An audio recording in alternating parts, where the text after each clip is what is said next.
Welcome to 99bitcoins.com. I'm Nate Martin, and I'll be your guide through this video series, Bitcoin Whiteboard Tuesday. We're going to cover a lot of topics, such as Bitcoin mining, Bitcoin wallets, how to trade Bitcoin, and a lot more. Today, we're going to start from scratch and answer the third most searched term on Google today: what is Bitcoin? If you're worried that we're going to get too technical and use a lot of complicated words, don't. Here at 99 Bitcoins, we translate Bitcoin into plain English, so even if you have no technical background, you'll be able to understand everything.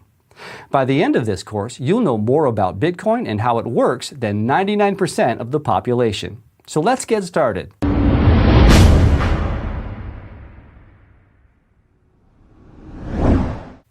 Before we talk about Bitcoin, I want to take a moment and talk about money. What is money exactly? At its core, money represents value. If I do some work for you, you give me money in exchange for the value I gave you. I can then use that money to get something of value from someone else in the future. Throughout history, value has taken many forms, and people have used a lot of different materials to represent money. Salt, wheat, shells, and of course gold have all been used as a medium of exchange. However, in order for something to represent value, people have to trust that it is indeed valuable and will stay valuable long enough for them to redeem that value in the future. Up until 100 years ago or so, we always trusted in something to represent money. However, something happened along the way, and we've changed our trust model from trusting something to trusting in someone. Let me explain. Over time, people found it too cumbersome to walk around the world carrying bars of gold or other forms of money, so paper money was invented. Here's how it worked. A bank or government would offer to take possession of your bar of gold, let's say worth $1,000, and in return, that bank would give you receipt certificates, which we call bills, amounting to $1,000. Not only were these pieces of paper much easier to carry, but you could spend $1 on a cup of coffee and not have to cut your gold bar into 1,000 pieces. And if you wanted your gold back, you simply took $1,000 in bills back to the bank to redeem them for the actual form of money, in this case, that gold bar, whenever you needed. And so, paper began its use as money as an instrument of practicality and convenience. However, as time progressed and due to macroeconomic changes, this bond between the paper receipt and the gold it stands for was broken. Now, to explain the path that led us away from the gold standards is extremely complex, but suffice to say that governments told their people that the government itself would be liable for the value of that paper money. Basically, we all said, let's just forget about gold and trade paper instead. So, people continued to trade with receipts that are backed by nothing but the government's promise. And why did that continue to work? Well, because of trust. Even though there is no actual commodity backing paper money, people trusted the government, and that's how fiat money was created. Fiat is a Latin word that means by decree, meaning the dollars or euros or any other currency for that matter have value because the government orders it to. It's what's known as legal tender, coins or banknotes that must be accepted if offered as payment. So the value of today's money actually comes from a legal status given to it by a central authority, in this case, the government. And so the trust model has changed from trusting something to trusting someone, in this case, the government. Fiat money has two main drawbacks. One, it is centralized. You have a central authority that controls and issues it, in this case, the government or central bank. And two, it is not limited by quantity. The government or central bank can print as much as they want whenever needed and inflate the money supply on the market. The problem with printing money is that because you're flooding the market with more money, the value of each dollar drops, so your own money is worth less. When you see prices rising throughout the years, it's not necessarily that prices are rising as much as that the purchasing power of your money is dropping. You need more dollars to buy something that used to cost less. Once fiat money was in place, the move to digital money was pretty simple. We already have a central authority that issues money, so why not make money mostly digital and let that authority keep track of who owns what? Today, we mainly use credit cards, wire transfers, PayPal, and other forms of digital money. The amount of physical money in the world is almost negligible and is getting smaller with each year that passes. So if money today is digital, how does that even work? I mean, if I have a file that represents a dollar, what's to stop me from copying it a million times and having $1 million? This is called the double spend problem.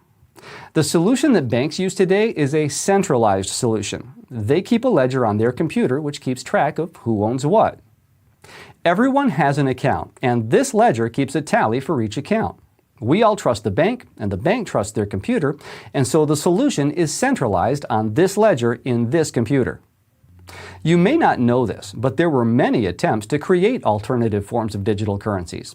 However, none were successful in solving the double spend problem without a central authority.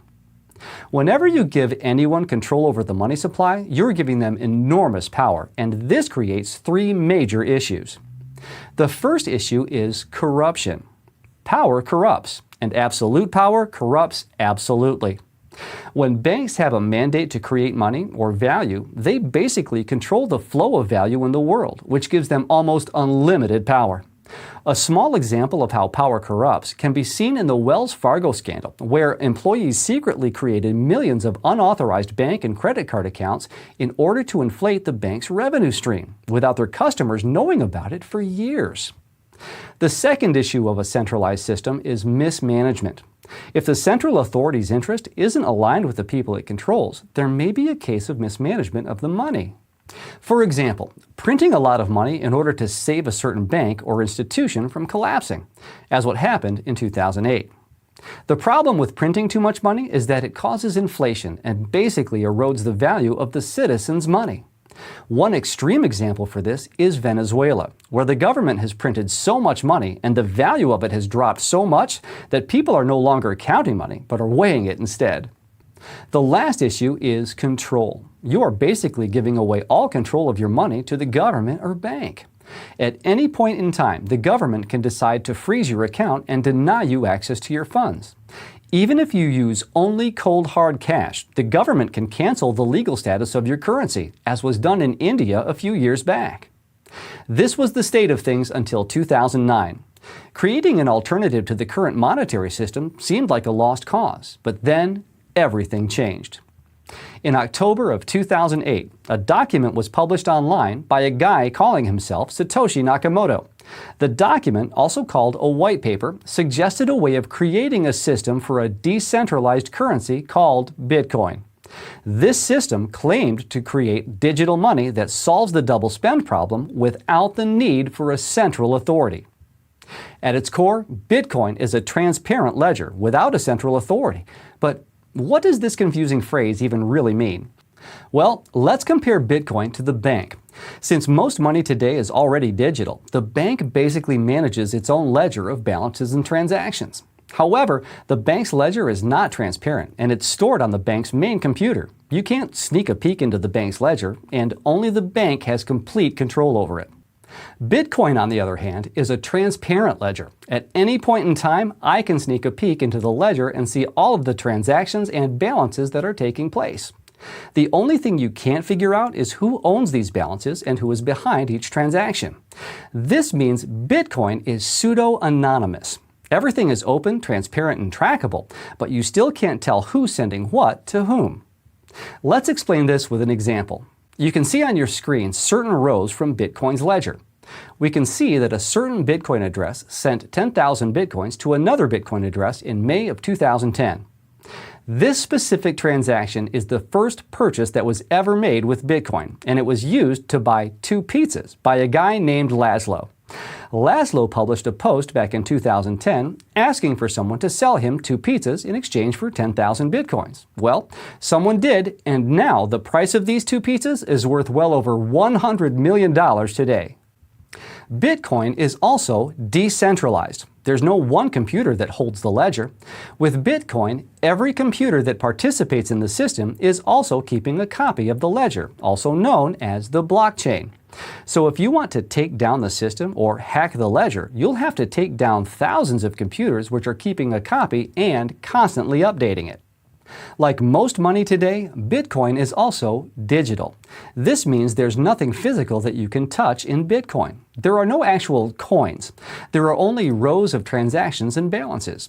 When you own Bitcoin, it means that you own the right to access a specific Bitcoin address record in the ledger and send funds from it to a different address.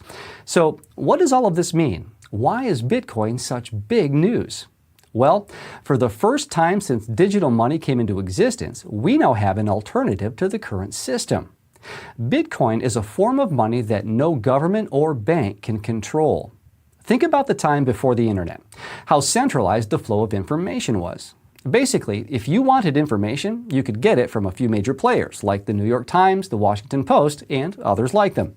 Today, thanks to the internet, information is decentralized and you can communicate and consume knowledge from around the world with the click of a button. Bitcoin is the internet of money, and it's offering a decentralized solution to money. Bitcoin has several advantages over the current system. First, it gives you complete control over your money. With Bitcoin, you and you alone can access your funds. How you actually do this will be explained in a later video. No government or bank can decide to freeze your account or confiscate your holdings. Bitcoin also cuts a lot of the middlemen from the process of transferring money.